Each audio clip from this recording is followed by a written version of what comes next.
Great. Fantastic. Thank you. Thank you. It really makes me feel like a rock star this evening. It's brilliant. I love the stage. Fantastic.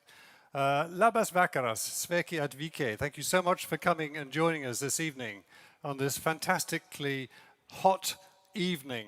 And well done to the organizers for having arranged the weather so that we really feel this climate change is hitting. Okay, so well done. On the 1st of November in Glasgow, in the United Kingdom, there will be COP26, the United Nations Climate Change Conference. Now, many people say, well, what is this COP? What is COP? No, and they think it's associated with climate, but actually, of course, it's the conference of parties. So we're not in the wiser. It's a conference organized by the United Nations, and we in the United Kingdom are very proud to be hosting it. The youth elements of the conference are being organized by Italy, and a very warm welcome to my colleague, the ambassador for Italy, Diego Ungaro, who is here with us this evening, amongst many other distinguished guests. Thank you so much.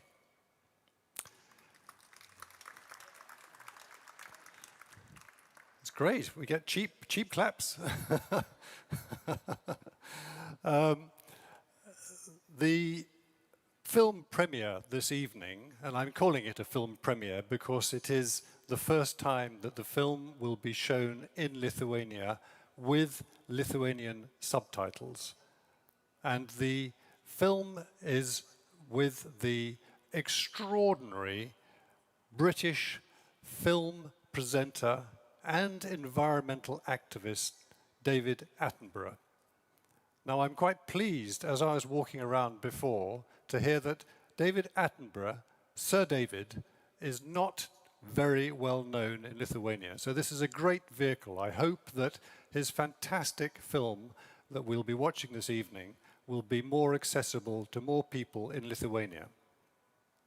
Now, in the film, Sir David urges us to talk about the complex issues around climate change. He says, from talking about the issues, we will increase awareness. So that's what we're going to start with this evening. We have assembled a great, diverse group of panelists who will be talking about the film and the issues raised in the film.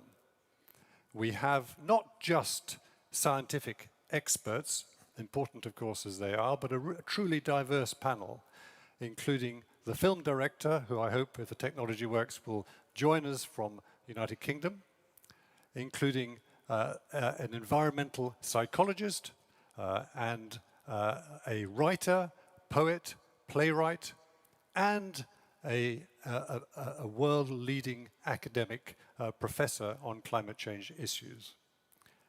So I very much hope that the panelists will be able to lead us and show us how we can move the debate, the discussion on these complex issues from amongst ourselves as climate enthusiasts, and I'd probably include most people here, to everybody, all of us in each of our countries. We need to mainstream this debate. And if we can see perhaps by starting this evening from the panelists how that debate and how we can describe the issues in a way which are appealing to the mainstream. That'll be very useful. So following the panel discussion, we'll have a reception, and then the film will start at about 7:30. But first, I should like to hand over to Sir David Attenborough himself.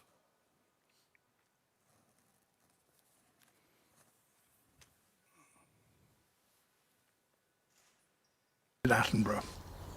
And I want to let you know that you can make a difference to the future of our planet. We all have an important role to play in building a better future, and using your voice is the most powerful way to create lasting change.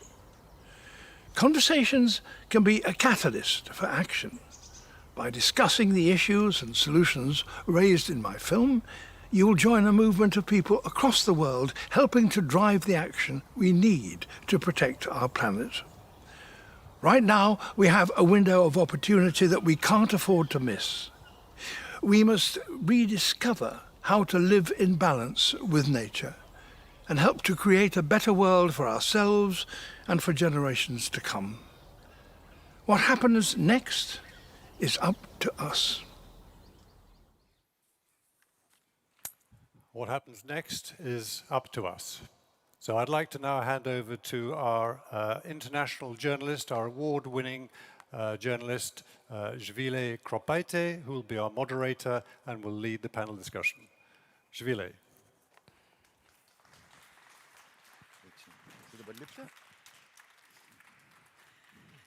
Thank you so much, everybody. I want to welcome all of the panelists here.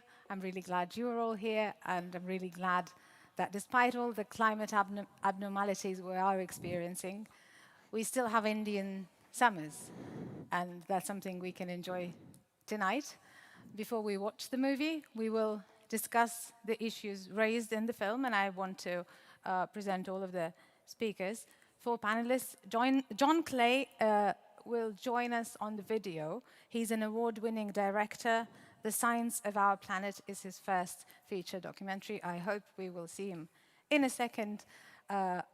Also an award-winning writer, a Golden Lion holder, a poet, a playwright, Vaiva Grinite, is with us right near beside me. Professor in climatology at the Institute of Geoscience at Vilnius University, Egidius Rimkus, and also Dovile Šorytė, who's a scientist, also a lecturer at Vilnius University, with a focus, as has been mentioned, on environmental psychology. Welcome all, good to have you with us, and I can see that John has joined us as well. Hello to you, can you hear us? Hi from Vilnius. Let's start with you, just to check the sound, and to give us a bit of a documentary feeling. We know this is your first feature documentary, not necessarily your first climate change related work though, right? How are you seeing this? How much interest climate change as a topic generates today, judging from how this particular film was received? Hi there. Yeah, no, thank you all for inviting me here. It's a pleasure to be with you this evening. I'd say that there's been actually a real boom in interest in the last few years. It's something that has been part of my career for as long as I've been working in film, but it's really in the last 5 years or so that there's suddenly been this real uptick in interest in climate change and environmental stories, but particularly climate change. And it now really feels like it's building to this crescendo moment that's been mentioned already, the Glasgow COP. It's really feeling like we're all focused on this is the sort of the point of it's now or never. So yeah, it's good. I don't want to suggest too many spoilers, but I do want to say that it does conclude optimistically with key tipping points identified and a call of action, on action as well. Would you say that this room for hope element, this positive aspect, is the way we should be talking about climate change in films? But in short, yes, I would. In fact, I'd say I think it's essential that any film does offer some hope. In fact, there's probably little reason to make a film that doesn't have some element of hope. In truth, though, that the giving hope wasn't the primary mission of this particular film. It was much more designed to be a wake-up call, and I guess that's why the sort of the hopeful moments are very much saved for the closing stages of the film. The sort of the idea that now that if you watch this film, hopefully you'll have an understanding of what's happening to the planet, but you should also know that it doesn't have to be this way. It has also been called a successful film. For example, Cristiano Figueres, who is leader on climate change, a well-known leader, has said that it's probably the most important documentary that has ever been filmed on the topic. What do you think are the factors of its success? Yeah, I mean, it was lovely to see Christiana say that.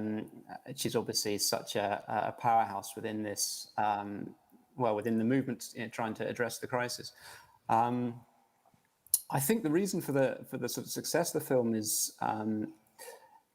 it's largely that we managed to sort of identify, I suppose, a specific need and managed to kind of like fulfill that need. And that was really around, it's around the phrase that's risen to prominence, really. I mean, it was Greta Thunberg, I think, first used this phrase, listen to the science. And I think the question then is, well, that's great, but how do we do that? And science is often seen by people as kind of, sort of weighty tomes written by scientists. And so we wanted to deliver a really accessible and kind of clear film that just enabled people to access the science. So it was around this, I think, the clarity of its purpose and message, but also, of course, it's the messengers as well. So we really have gone to the world experts in the science of climate change, and with Sir David as well. I think that a lot of the success rests on them. Congratulations. Do stay with us. I'm going to address the other panelists on the stage here. Dovile, the film really explains from a scientific point of view the emergency we're in. We have talked with John for a little bit about, whether you do or do not want this to be a hope, the sort of a hope movie. Do you think the positive aspect in talking about climate change is something that prevents us from eco-anxiety and is something that is crucial? I think absolutely. I think positive aspect is one of the main aspects in communicating about climate change for one very simple reason, because when confronted with very negative information, people tend to experience naturally very distressing emotions. They tend to upset very much, and in turn, they might actually avoid such information and then really distant from it, and there can be even a denial of such problems. So I absolutely agree with the director that we should leave people with hope to make them really act. And I think what is especially important in this context is that we hear about some co-benefits. Like, for example, plant-based food, it's healthy for environment, but it's also healthy for us. So such messages with that emphasize co-benefits are also very, very important and can motivate people to act. And another thing is that we receive very concrete messages about what to do, about concrete actions. And when people know what to do, they feel empowered and they feel under the control, which is especially important. So I think that positive aspect is crucial. Egidijus, you have been researching climate change related issues for more than 3 decades. What does and what does not work in discussing climate change with the wider public? It's quite difficult to say. I think we need to talk and talk again, trying to convince public that climate change is a very serious issue and we need to act. On the other hand, in general, public, especially in our Europe sandbox, in general, everybody agrees that climate is changing, okay? We need to do something. Okay, we need to do something. But when we start to talk about real actions, about what we should do tomorrow, maybe now, then we have some problems because it's quite difficult to make changes personally or in society. But as a scientist, because in the film, there is a message that basically the science kind of feel a little abandoned and ignored because they're saying, we have been alarming about the situation forever and no one is listening to us. Is that how you're feeling as a scientist too? I don't feel ignored or abandoned. I just do my job and I don't have big illusions. Science never been very loved and in different times, and also not all ideas were accepted, especially when we talk about human behavior, and I think that we are only on the start of our way, and I think that climatologists shouldn't cherish some illusions, and we need to work, and maybe we will have success. But to work, but also communicate your work to wider audiences. How important is it to reach the people who, despite scientists being very clear in what we have to do with the information, there are still these people who would refuse to hear about anything. They would say that IPCC is wrong, people cannot do anything about climate change, God is responsible for things, or, climate has been changing for centuries anyway. How important is it to reach those people, Davila? First of all, I think it's really important to reach different audiences, because the messages might be really different for different people, and people care about different things. So when that message is tailored to a specific group of people, to what they care about, we can then better reach such people. But talking about those eco-skeptics, climate skeptics, I think it's not a very homogeneous group. I think there are many views and many motivations behind being a climate skeptic. One of those reasons might be that people are really uncertain about if it's really going on, and they might not really be interested in that information, and they might wonder if it's really true or not really true. But other kind of reasons might be that people are, for example, they feel that they invested too much to some not very ecological, for example, appliances like an expensive car, and then it's really hard for such a person to change that lifestyle. And then what happens? There's a cognitive dissonance, as we call it in psychology. People try to really match their attitudes and behaviors, and then they kind of deny that information about climate change. So there might be different motivations, and then I think what scientists should do, and communicators, they should really understand those different motivations and then to tailor that message specifically to those audiences. Should filmmakers be thinking about that too? John, for example, who would you say your film is for? Were you thinking about climate skeptics when making it? So I think as a filmmaker, you absolutely need to be focused on who your audience is, for sure. And I totally recognise what's being said about the problems with cognitive dissonance and the issues of needing to address the audiences who are not engaged at the moment or in some sort of denial of the topic.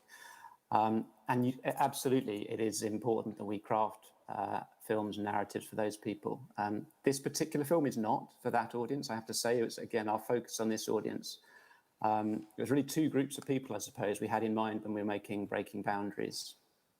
And the first group was the leaders, both in terms of national leaders, but also sort of business leaders and sort of private leaders who are going to be turning up for COP, either in person or virtually, and making their commitments. So making sure that they have a real clear understanding of the science and therefore what's at stake. And the second audience we were trying to address was if you like, you could call them the activists, or the people most engaged with the issue, the people who regularly are kind of saying or hearing this call, listen to the science. And the film is designed as something for them to be able to point people to. So it's not just, well, look, read the IPCC report. You can actually watch a film with David Attenborough and get the same science. Viva, would you say that the climate change as a topic is interesting to wider audiences? I just want to remind the public that Viva is one of the 3 people who won a Golden Lion Prize 2 years ago now, actually, at the Venice Biennale. 2 years ago, right? And very roughly speaking, the message of the opera, which took place on the beach, was that whereas beach now is a place where you can have a relaxation and experience comfort, in the future it might just be too hot and too polluted to enjoy. Judging by the numbers of people who came to watch the film, and you're actually on Sunday, you're going to the US with this opera for a long tour, and obviously it will attract masses and masses of people, as it has everywhere it was shown. But judging by this, would you say that climate change as a topic is attractive then to wider audiences, or is it just the very unique piece of art that interested people? Yes, indeed. I think the topic of climate crisis is indeed alarming, and especially in the field of arts, lots of artists um, make works related to this topic. But in regards to the sun and sea, I think we were aware of the danger of this topic being so, big and alarming, and we didn't want to be didactic or just to use this doomsday rhetoric. So we just thought of this situation of the beach where you can see people lying on the sand, being observed from above, from sun's perspective, and those people sing very poppy, mundane songs, which on one hand you might think they don't make sense, but in a very subtle way you can feel this disaster throbbing, and also there is a mixture of humor and irony. So probably this approach brought this success for the piece, and especially, and of course the form of this opera setting, the marriage of text, music, and the visual element. But the audiences, if you talk to them after they have watched the opera, were they climate enthusiasts, or would you define them as people who cared about climate, and does it appeal to the wider audiences? Usually audience member would share that they were touched. Either they felt some goosebumps or they were laughing. So the piece affects on this emotional level, and probably that's the unique experience you get. But as an artist then, do you have to also be an eco-activist to be wanting to display those topics in general? I guess if I was an activist, I wouldn't do art, or because like Sun and Sea is such a massive production traveling around the world. So I wouldn't dare to call myself activist, and this piece of art maybe is activating, but is not like piece of activism. But did you get, after the opera, did you get requests from, I don't know, politicians, NGOs to, you know how to make this topic trendy, do something else. We want this topic to be accessible to wider audiences. Let's make more of it. Did you get similar requests? Yeah, we did. Not specifically for this topic, but just in generally. But we don't want to be in a rush and just to wait for a proper moment and to deliver something meaningful. Egidius, art and climate change. Is it easy to explain climate change issues to public, and should it be done using means of, for example, an opera, film, poetry, whatever works? I don't think that it's something is easy, because we really have problem and we need to solve, and you will see in this movie that we have 10 years to solve this problem and to reach some tasks and to do something.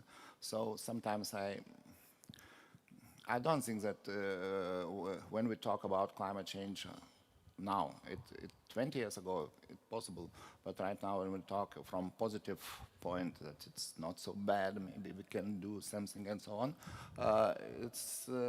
it doesn't possible to reach our task. So I try to think that doomsday rhetoric is better right now. Really?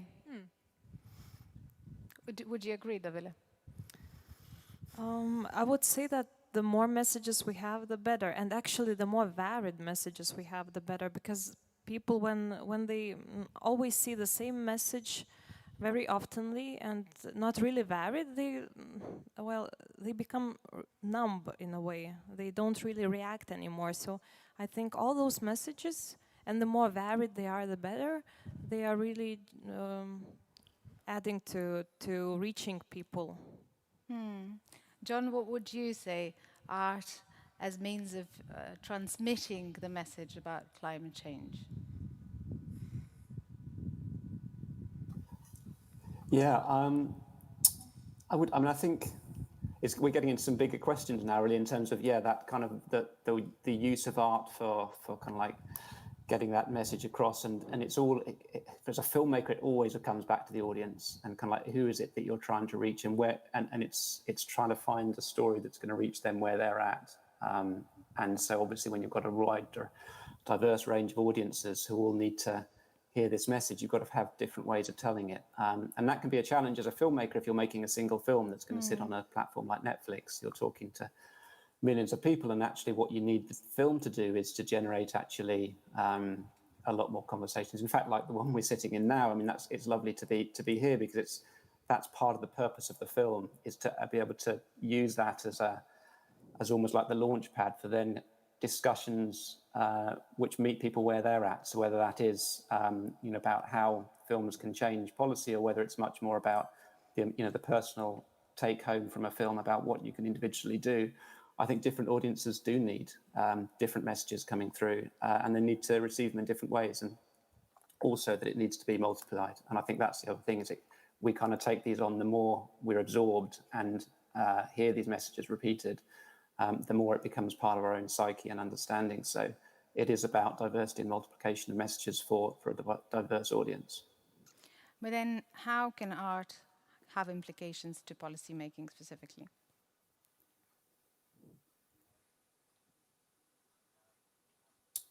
Sorry, was that back to me? Yes, back to you. Sorry. Yeah, it's a good question. I mean, I think, I suppose, it is certainly, as a filmmaker, it's always been part of my ambition, is that the films I make to actually have sort of some influence on policy. But it's not always the only ambition. But I think to understand how you can do that, you need to think about the sort of the theory of change of what is it that actually media does to create that kind of shift in people's attitude, in people's opinions around big things like climate change. And I think, certainly with the film, what we were looking for is, actually, as a filmmaker, what we're looking for is kind of like two different things. One is actually shifting this sort of mass public a kind of opinion or feeling around climate change, such that they're basically more likely to support change and less likely to resist it. It's kind of like that shifting of the general population. It doesn't mean that everyone has to suddenly pick up a placard and be an activist. It just means that you're kind of like, you'll become more on board because you are surrounded by the messaging and you're on board with the messaging. And I think part of that is around actually getting a lot of messages out, which are, as we talked about at the top, very positive messages, sort of really showcasing the people that are really doing things that are moving us in the right direction, and showcasing those as things that are smart and successful and the future. But the other big thing I think that we can do, and this was more the focus of Breaking Boundaries, is create these big conversations, because that's the other thing that shifts the public opinion, and shifts policy, is when the policymakers themselves get the sense that there's a public opinion bubbling up about this, and therefore it's something they need to take seriously, because these are people who vote and who have opinions that shape what they need to be doing from a policy perspective. So it's about keeping those big conversations live and generating them as far and wide as possible. But then also, as we have been saying, the more messages we get, the better, the more audiences we reach. But then how do we not turn this into, how do we not have a negative effect when, there is too much information and people experience eco-anxiety? How do we direct specific messages to specific people, as you have said, Davila? As a scientist, I would say that we should really start from analyzing what are the psychological factors and psychosocial factors that determine that people act in pro-environmental way or opposite environmental harmful way, and also analyze the barriers why they do not do those actions. So we should start from such analysis, and when we know all those specific factors, we can then, as I mentioned before, tailor the specific measures and create specific interventions for for different contexts, for different groups of people, for different, for example, age groups, because the motivation might differ in different age groups. So we should really go step by step and create interventions and then evaluate them. So this is an answer as a scientist. I would go this way. You have been saying, I know, Egidius, that we just work as scientists and hope for the best, but still, is there something that scientists have not done enough to spread the alarm about climate change? Of course, we try always to participate in different events, to provide information for public and so on.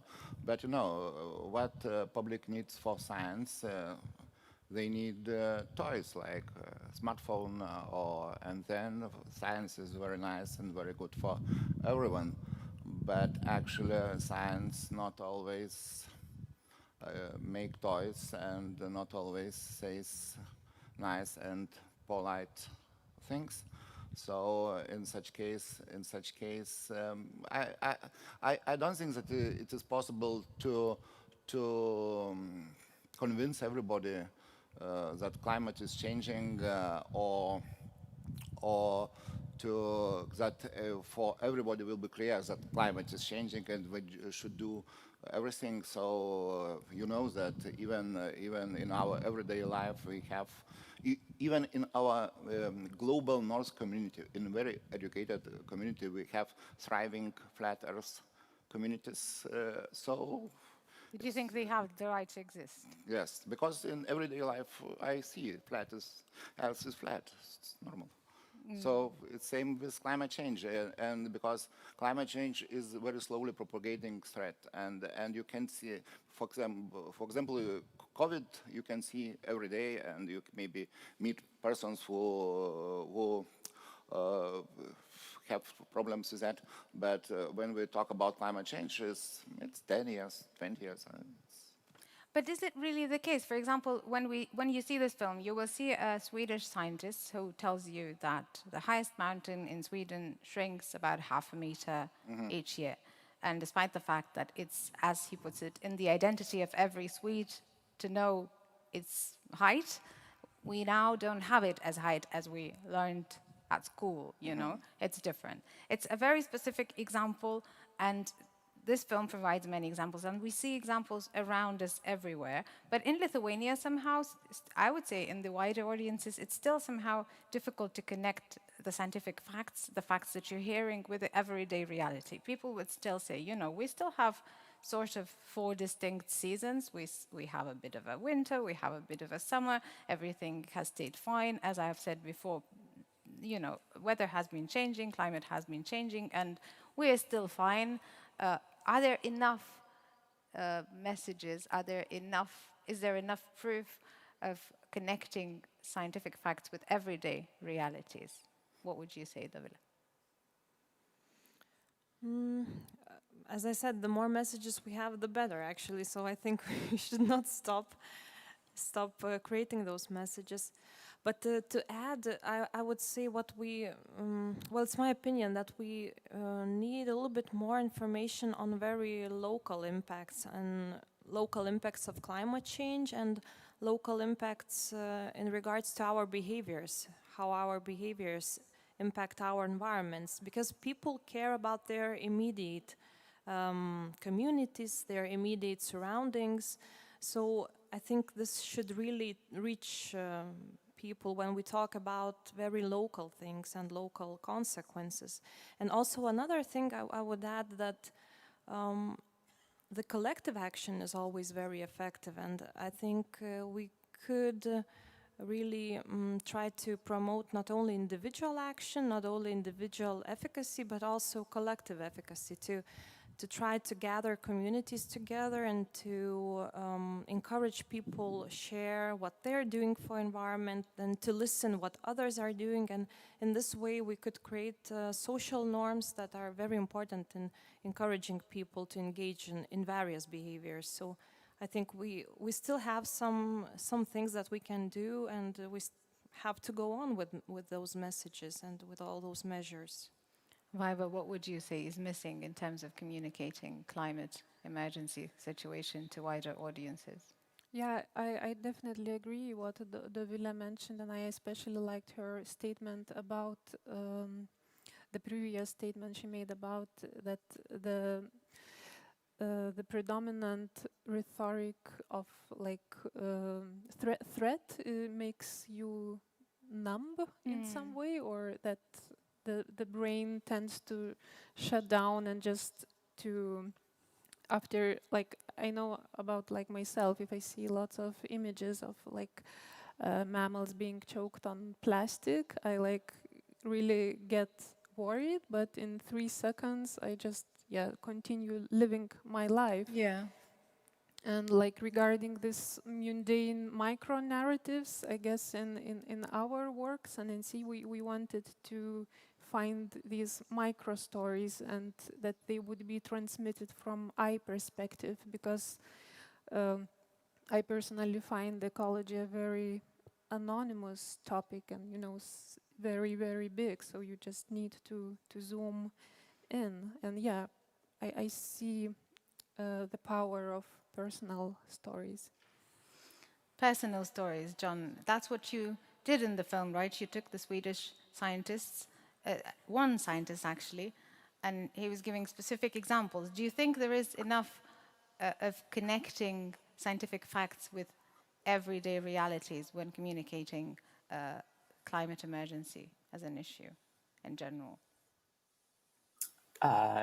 Probably not enough, in fact. No, I think you're right.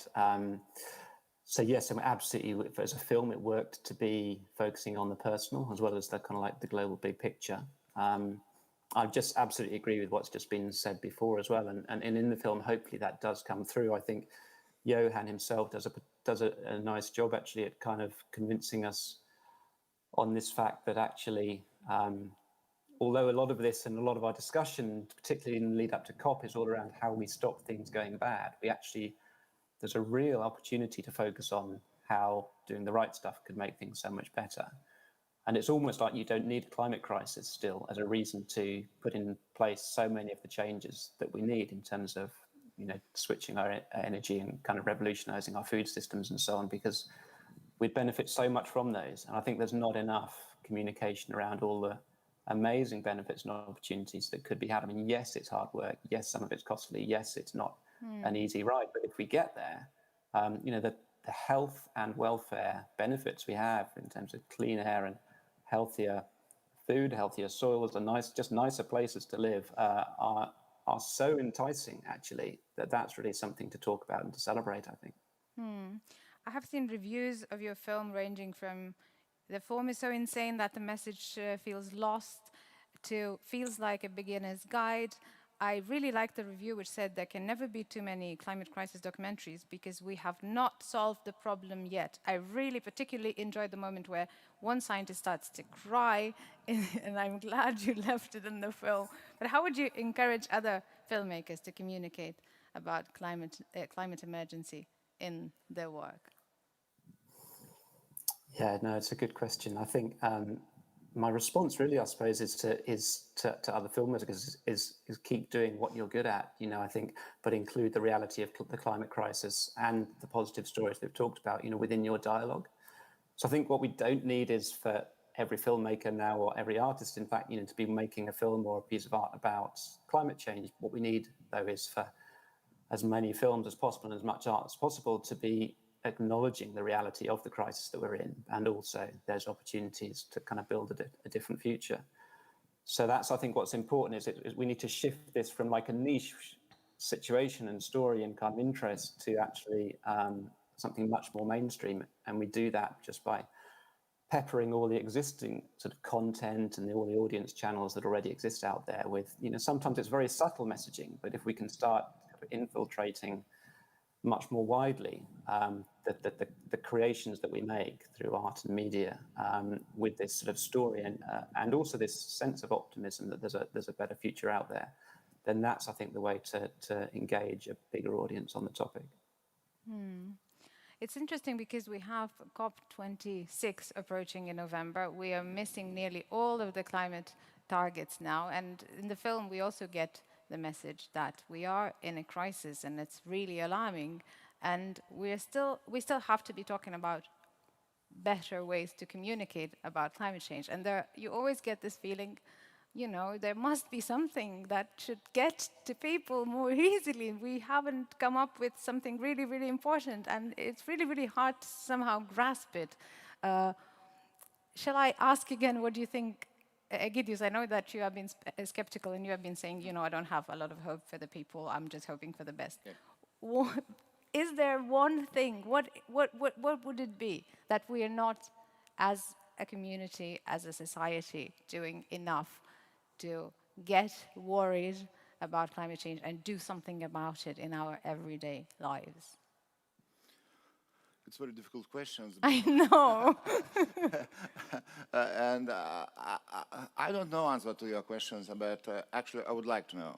And if we knew what we should do, how to convince people to do something with climate change, to tackle our tasks and so on. I think in such case it should be done many years ago. So it's major questions: how to reach people and how to say to them that we have several years for solving our problems. Okay, a means of reaching out to the people is the film that we are going to soon watch in an hour approximately. Those who have watched the film in the panel, how would you say, why would people watch it? What did you like about the film? Davile, let's start with you. I really loved all those things that we just discussed about. That it really leaves us with hope. It really leaves us with some specific actions that we can make, and it gives that broad picture of what's happening. So I think these are really, really crucial things, and I'm happy that the film has really that positive aspect, and I hope that really encourages people to act. Maiva? Yeah, I totally agree. I like this positive aspect, that it's not only everything is hopeless, and also the moments of micro stories and these emotional moments like scientists talking, and yeah, I really love the educational aspect of the film. Was it easy to make the scientists cry, John? You make it sound like I was prodding them to tears. I'm just kidding. Yeah, no, I mean, honestly, no. The answer is actually, and it wasn't our intention to go out there and get tears, but I mean, I just think when you do start talking to people who have spent their entire careers working, for example, with coral reefs or so on, and then give them that moment to talk about it, it becomes emotional.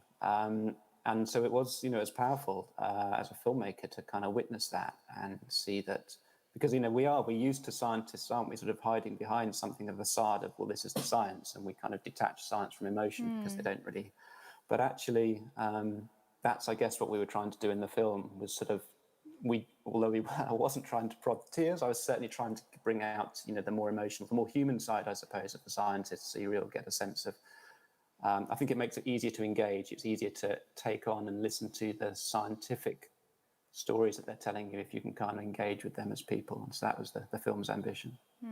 We are going to watch it in a moment. Egidius, what would you say works better in reaching audiences? Documentaries or, I don't know, big names like Al Gore, U2, whatever? I would like to say that documentaries like Breaking Boundaries or my favorite Chasing Ice or Chasing Corals works better, but it's not the case. In our consumer world, we have, I think that influencers very often with very limited knowledge on topic makes a greater impact. So you're saying that documentary filmmakers should be contacting with influencers, paying them to spread the message about documentaries. I don't like this, but that's how it would reach it works. general audiences. Okay, let's get back to John now. John, we are going to watch the film in an hour after we have enjoyed the weather of Vilnius and refreshments and everything nice that you could enjoy too if you came over, but you're not here with us. What is your message to the people who are going to see the film very soon? What should they pay attention to? What should they think about? That is a good question. Gosh, I think it's different for different people, but I think if anything, what I guess I'm trying to give you, the audience, with this film is almost like a toolkit or a reference point or something that whenever you are going out there feeling the need to communicate with people, because this is how we really move, isn't it? It's we respond to what the people immediately around us are saying and thinking and talking about. That's what actually changes our own thoughts and feelings and opinions about things, even things as big as climate change. So I would hope that the film gives you sort of some fuel for that, really. It was sort of designed as fuel to add to the conversation. We need a huge, great burning bonfire of conversation around climate change in the lead up to Glasgow. So that's what I'd hope, that it's a film you can go back to and hold on to some nuggets of thought, information, revelation that you can share with others and just get those conversations going wherever you can. I hope we have intrigued the audience enough.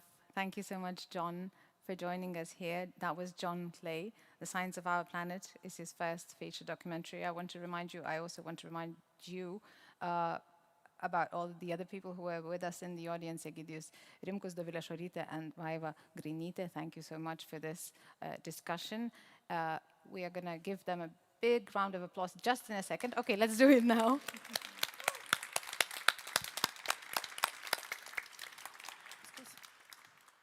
Do stay with us. In approximately an hour, as I have mentioned, 7:30, the film is going to be on screen.